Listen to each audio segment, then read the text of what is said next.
As you've noticed, there's lots of different brands of cameras out there. There's Nikon, Canon, Sony, Pentax, Olympus. How do you choose which one's right for you? Ultimately, any camera made in the last 5 years or so is going to produce beautiful images. Brand doesn't matter. Now, if you already have a bunch of lenses from a particular brand, there's not really any reason to switch, so just stick with what you've got. It's not the camera, you probably just need to learn a little bit more.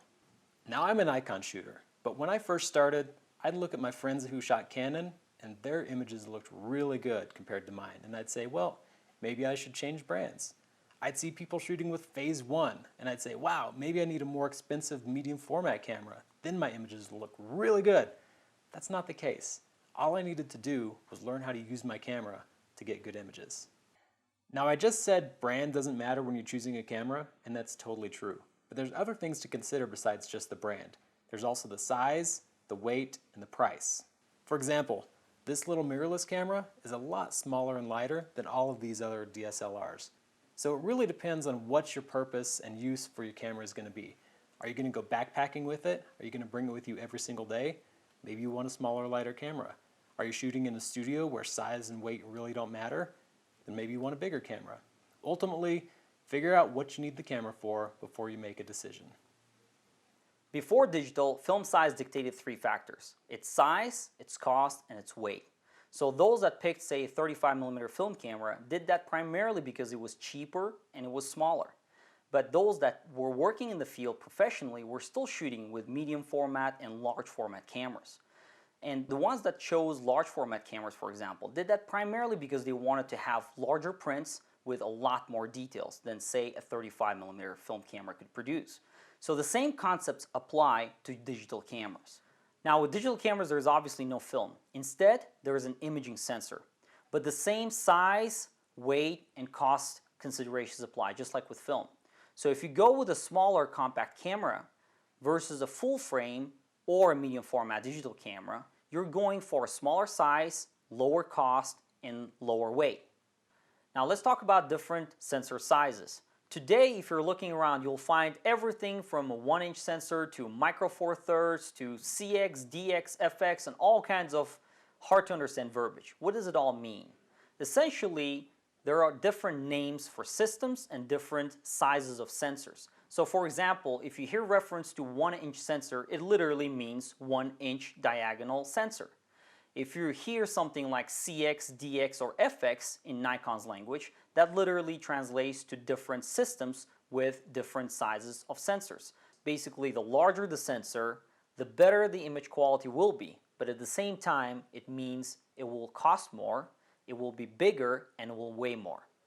Now, I have different cameras from different manufacturers on this table. There's a Fuji, a Canon, and a few Nikon cameras.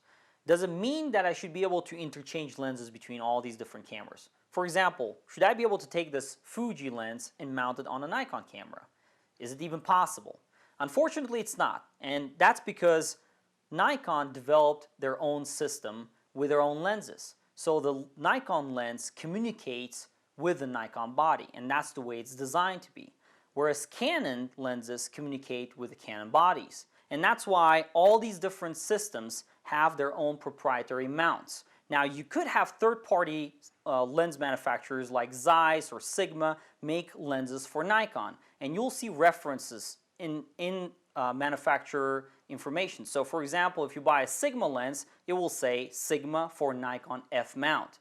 The same with Canon. If you buy a third-party lens, it will say that it's designed for the Canon mount. Earlier in the video, you heard us talk about mirrorless and DSLR cameras. And in this short segment, I want to explain what the DSLR stands for and what a mirrorless stands for and what the difference between the two are. So right here, I have a Nikon D800E DSLR and a Fuji X-T1 mirrorless camera. Why is this camera called DSLR and why is this called mirrorless? SLR literally stands for single lens reflex. And what that means is when I'm looking through the viewfinder, I should be able to see, no matter what lens I attach, what the lens is gathering. All the light that's coming through the lens, and that concept is called TTL, which stands for through the lens. So all that light that comes through the lens gets projected into the mirror that's sitting right here at a 45-degree angle, then that goes up into a pentaprism, which then reflects it back through the viewfinder. So that concept has been there for years, for many years. And if I take this lens off, you can see that there is a mirror right there. So if I take a picture, and that's happening because the mirror is flapping up, the light, at that time, the light comes through and the image sensor captures the image. And for the rest of the time, when it's down in its downward position, that's for me to be able to see it in the back. Now with mirrorless cameras, and the reason why they're called mirrorless, obviously there is no mirror. So the light comes through the lens into the sensor, and as the sensor is capturing the information and capturing the image, that same information gets duplicated over in this digital viewfinder. So here I have an optical viewfinder, and here I have a digital viewfinder. With the optical viewfinder, I'm always going to see the image. Whereas with this camera, if I don't turn it on, there is nothing being projected into the viewfinder. So that's the main difference between the two. Also, you can see if I put the camera side by side, that this camera is actually much thicker than this camera. And that's one of the main reasons why these mirrorless cameras are the future and why they're so much lighter and easier to manufacture. There is no need for that mirror. There is no need for the pentaprism on the top of the camera. All it is this flange distance, which is the distance between the mount and the sensor, is reduced just because of the mirror not being there. Hence, these cameras are much easier to make, like I said, and they're cheaper to make too. Alright, so we just talked about cameras, now let's talk about lenses. What is a lens? A lens is basically a piece of glass that's designed to gather light and focus it. So right here I have different lenses. I have big lenses and I have small lenses. What is the difference between them? Some of these lenses are designed for specialty needs. Like these three lenses are for wildlife and sports photographers, whereas these lenses apply to more general types of photography, whether it's landscapes or portraits. And there's also different characteristics. Like these two lenses, for example, although they have very similar heights, they have completely different optical characteristics.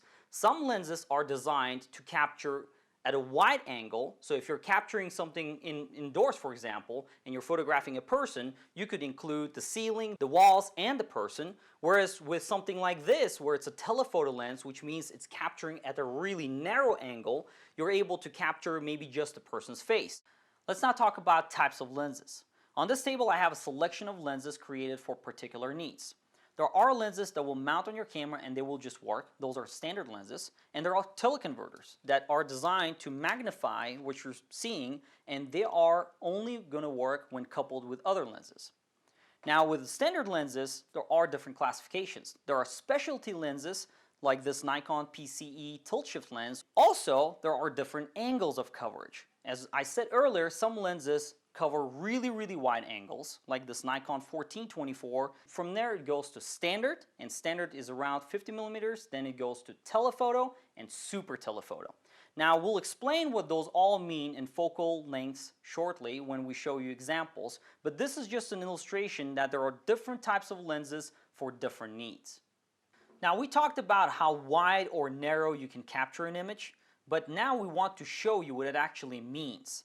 So let's jump into this real quick, and right here you can see that we have an image that is captured at 14 millimeters. We talked about how super wide that 14 millimeter looks like, and you can see here in the image it actually looks really wide. I can see a lot of the sky, I can see the buildings, the trees, the model looks somewhat small. Now as I go to 24 millimeters, all of a sudden now things start to appear larger. The model is now larger, but I'm also cutting off the ground, the sky, and as you can see the top of the building there is also chopped off. Now from here I go to 35 millimeters, and you can see now I'm more focused on the model. There's a lot less of the background involved. And at 50 millimeters, which is considered to be the standard range, now I'm actually cutting her legs off a little bit, but I'm also cutting off a lot of the environment around her. At 70 millimeters, it's even tighter, and as you can see, the background now starts to get a little bit more blurry. I'm getting more definition on her because I'm still focused on her. And here we are at 105 millimeters, and as you can see, now the background is a lot more out of focus. We can still see some of the columns, but we can't tell where she's at and what's the environment looking like. Now we're concentrating more on the subject. As we get to 200 millimeters, now the story is almost completely gone. All we see is the model. Now we are basically cutting off half of her body, and we're showing you the background that looks really blurry. You can't even tell what it is. And lastly, we're at 300 millimeters. At 300 millimeters, we're so close to her that it's just a portrait, and everything in the background is blown out of proportion. You can't even tell what it is. So let's now go back and review real quick what the change looks like. From 14 millimeter, right here, you can see it's super wide, all the way slowly getting to 300 millimeters. We haven't changed anything. All we're doing is swapping lenses and changing focal lengths. You can see what that drastic change in each photograph looks like. Now that you know what focal length is, let's talk about aperture, because just like focal length, aperture is the property of the lens. Now, before I talk about aperture, let me just say that there are different technical definitions to aperture, and where I'm not going to worry about entrance pupil and all other technical jargon. I just want to make this as simple as possible for you to understand. So when you think of a lens just like your eyes. There is a front element of the lens, and that front element of the lens is designed just like your cornea of your eyes. It gathers the light, okay? So all that light that's being gathered by the front lens is passing through the lens. And there's a small element inside, as you can see right now, it's really wide open. And by wide open, that's exactly what we mean, is that the light is just passing through. There's nothing blocking the light. Now, your eyes also have something called an iris, which contracts or expands depending on the conditions. And here, we have exactly the same situation. So we have something called a diaphragm. And from here, I'm just going to stop down. Stopping down means basically reducing the size of that hole. And as I did this, you can see that a lot of the light is now being blocked. So when we talk about aperture, you have to keep in mind that we refer to that size that you see. The smaller it is, the smaller the aperture. The larger it is, the larger the aperture. You'll hear us talk about f-stops quite a bit, and I want to explain what that means. Basically, an f-stop is a number that refers to the size of the aperture, and it can be expressed as something like f1.4, f2.8, f5.6, f16, and so on and so forth. There's also something called maximum aperture, and that's the physical limitation of the lens. And each lens has a limitation. So this lens, for example, right here, it's this 135mm Nikon f2.0 lens. Now that f2.0 refers to the size of the aperture. So the maximum that it can be is f2.0. It cannot go wider than that. Some lenses, though, can go as wide as f0.95. There are great lenses that are f1.2, f1.4, f2.0, just like this one, or 2.8, or even f4.0. Now here we have an interesting example. I have two lenses that share the same focal length, which is 85 millimeters. Here I have an 85 millimeter 1.4 lens, which means that its maximum aperture is limited to 1.4. And here I have an 85 millimeter 1.8 lens, meaning again that it's limited to 1.8. Now if I pick these up, you can see that this lens is larger in terms of the front element compared to this one. And if I open the aperture on both, you can see that this appears larger than this one. Now, there is a difference of 1.4 versus 1.8, which doesn't sound like a lot. However, when you compare the cost difference between these two lenses, this lens costs 3 times more than this one. You might be wondering why. Well, the difference seems to be rather small. But there's more to think about when you're looking at these lenses. Not only is this giving you more light gathering capability, there's also difference in the make. So this lens is a professionally graded lens. As you can see, there's a gold ring here, which for Nikon lenses indicates it's Pro line, whereas this one doesn't have it. So this lens has more metal inside and more glass inside, more optical corrections built into the lens versus this one. When you compare lenses like that, you also have to keep in mind that although the focal length might be the same, apertures might be somewhat similar, there's different types of lenses in terms of make, their optical formulas, their coating, and many other things combined. I've got a few different lenses in front of me, and just so you know what they are, I'm going to read them off really quickly. This is a 24 millimeter, this is a 50 millimeter, this is a 24 to 70 millimeter, this is a 24 to 120 millimeter. Now, what's the difference between all these? You'll notice on these two I said one number, these two I said two numbers. So these are what are referred to as prime lenses. They have a fixed focal length. So a 24 millimeter lens can only photograph at 24 millimeters. If I put this on my camera and I want to take a picture of a subject, it appears a certain way in my camera. If I want my subject to appear closer, I have to actually walk closer to it. If I want it to appear farther away, I have to walk away from it. Now, these are zoom lenses. Now what a zoom lens is, it contains a range of focal lengths within the same lens. So if I put this 24-70 on my camera, I can start at 24 millimeters and get a very wide scene. Now, when I zoom into 70 millimeters, the scene suddenly becomes a lot more narrow. So which lens should you choose?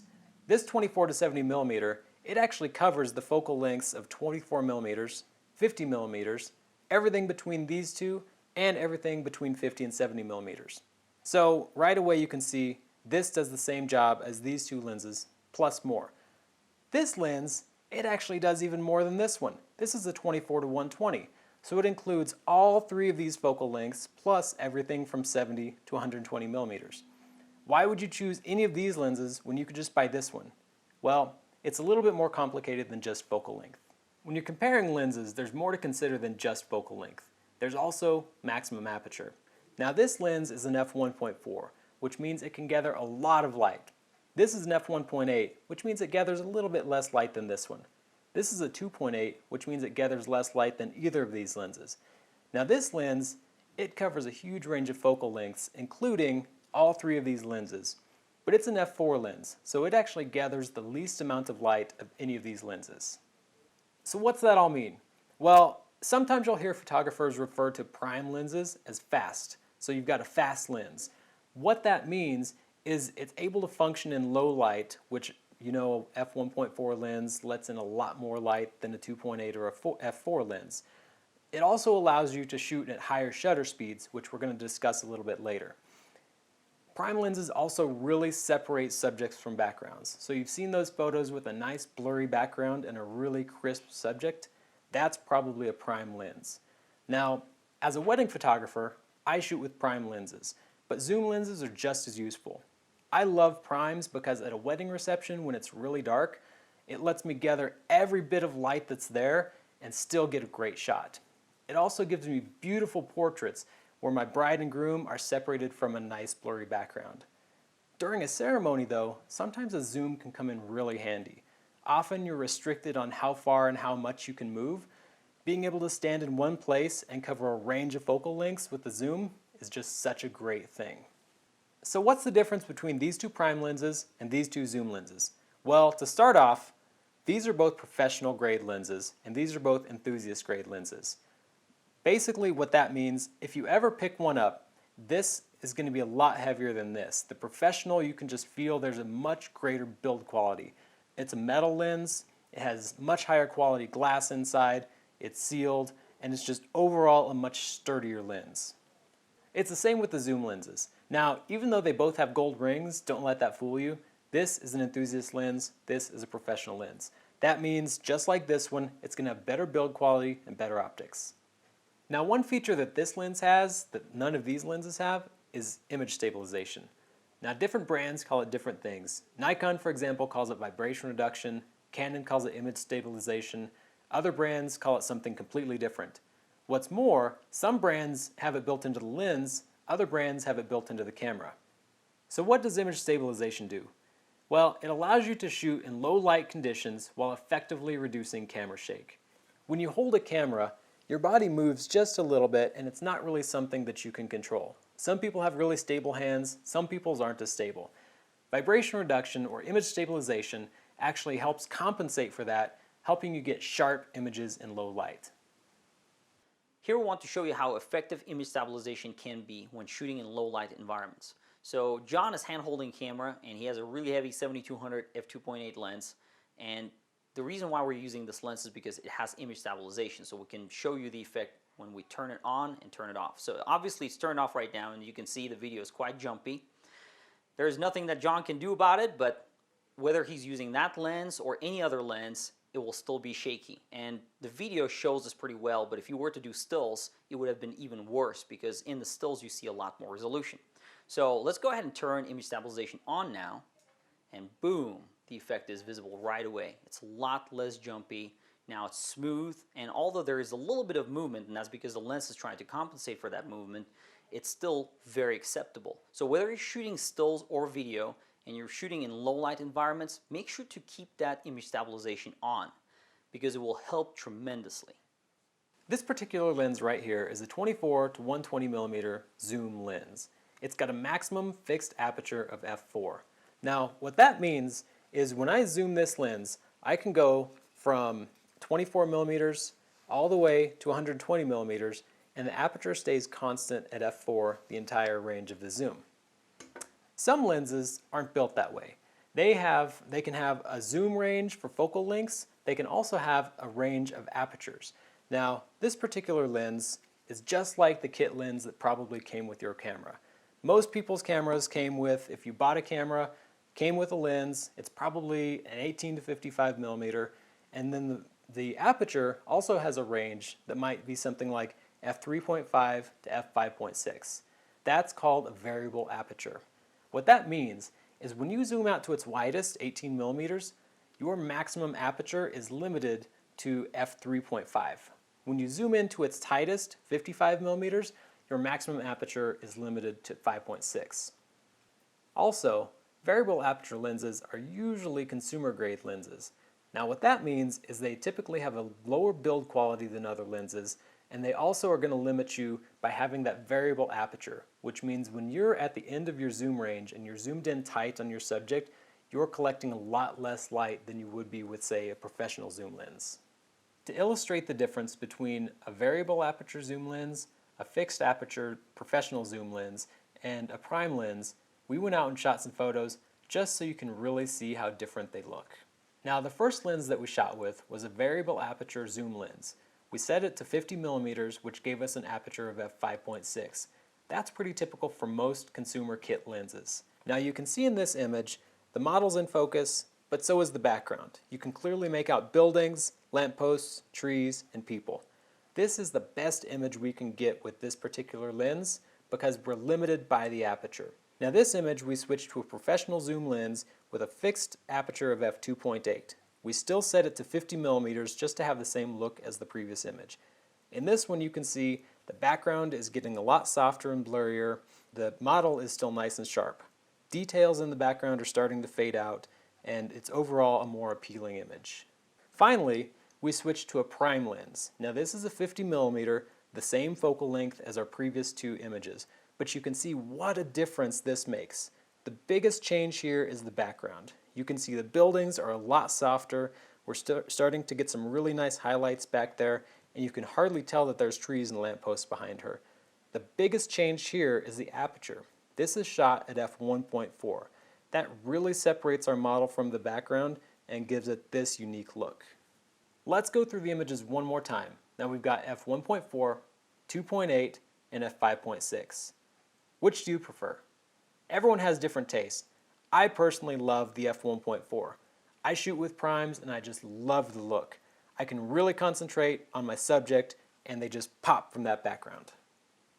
In the early days of photography, there was no such thing as autofocus. Lenses and bodies did not have that technology. That meant when you put a lens onto a camera, you had to look through the viewfinder and you had to twist the ring to actually acquire focus on your subject. Today, we have autofocus. What that means is lenses and bodies can actually communicate with each other to lock focus on your subject without you actually having to turn or do anything. You'll also encounter modern lenses that are manual focus. For example, this Zeiss lens is a modern lens. It's an amazing piece of glass, but it's manual focus. Does that mean it's a bad lens? No, of course not. Why? Well, it could be licensing restrictions or other limitations that prevent third-party manufacturers of lenses like Zeiss from including autofocus in their lenses. Some of these older manual focus lenses are a tremendous value, and some of the newer ones can produce beautiful images. But there's one thing you need to be aware of about manual focus lenses. They can take a lot of practice in order to produce consistently sharp images. You've probably been using your lens for a while now, but have you been using the hood? We're going to talk about lens hoods and why you should use them and what exactly they do. These days, most lenses include a hood provided by the manufacturer. If you buy an older lens that's either new or used, chances are it won't come with a hood, So you either have to buy one from the manufacturer or from a third-party provider. Lens hoods are objects that fit on the front of your lens, and they come in different sizes, shapes, and materials. Some are rubber, some are plastic, and some are metal. There are also different types of hoods. Some, like on a wide-angle or fisheye lens, are built-in and are non-detachable hoods. They're a permanent fixture on that lens. You'll see lots of different sizes of lens hoods. It really depends on the optical design of the lens, but some can be really small, some can be large, and super telephotos can have enormous hoods. So why do you even need a lens hood? A lens hood's main reason is to keep light from hitting the front of your lens. So you can see it actually extends out from the front element of the lens a little bit, so any light that's coming from the top or from the side is going to be hopefully blocked from hitting the front of the lens. Now what happens when light hits your lens? Usually it creates ghosting and flare, which really can hurt and harm an image. It can be used for creative uses, but typically it's not something you want. We're standing outside and you can see there's a whole lot of light around here shining right into the lens. We have ghosting, we have flare, we have all this kind of stuff going on, loss of contrast. So watch what happens when I block the sun from the lens just like a lens hood does. Looks a whole lot better, right? Lastly, there's built-in and retractable lens hoods. Now these are not removable from the lens, but they do collapse. So all you have to do is twist, goes down. You can also pull, twist, and it's fixed. Now let's talk about lens hood shape. This one, for example, is round. Same with this one here. Now this one is petal shaped, and you can see it kind of looks like a flower petal, hence the name. Now this lens hood is a third-party hood, and it's just collapsible. It's still round, but it collapses for really easy transport. That's about it for lens hoods, and as you can tell, they're really important parts of your lens.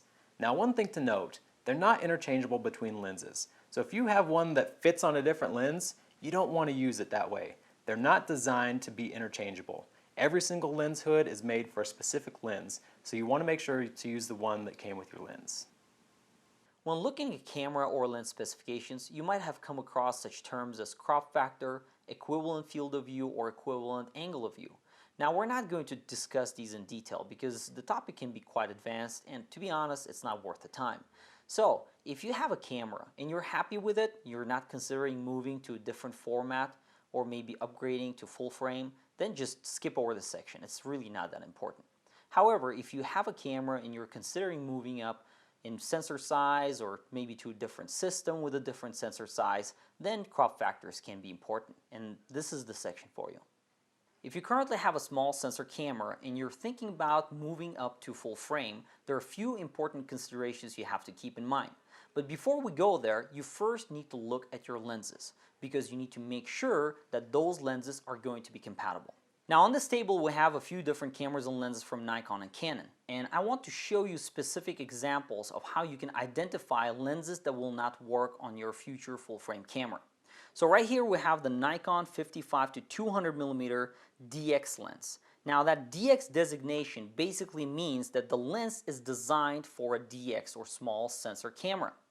Canon has a very similar thing because they also have small sensor and full frame cameras. So this one right here is the 17 to 55mm EFS lens. And that EFS designation also basically means that this lens is only designed to work with small sensor camera.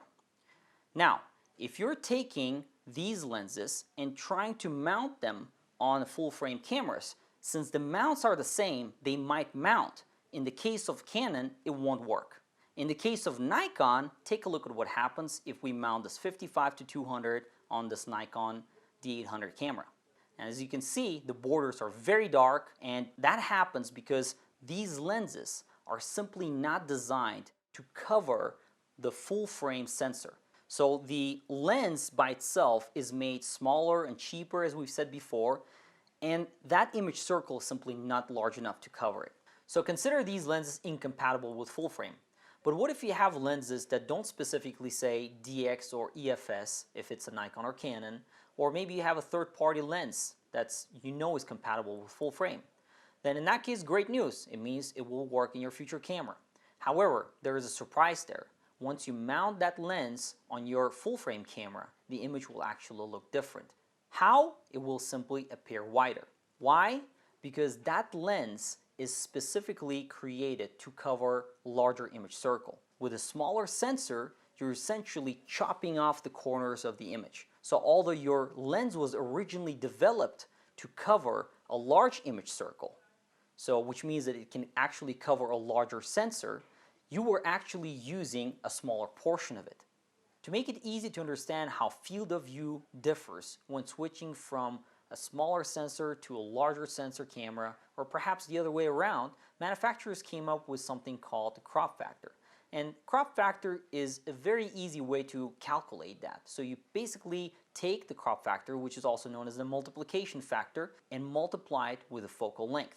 So the 50mm lens, for example, that you've been loving so far on your DX camera, all this time has actually not given you what a 50mm lens would have given you on a full frame camera.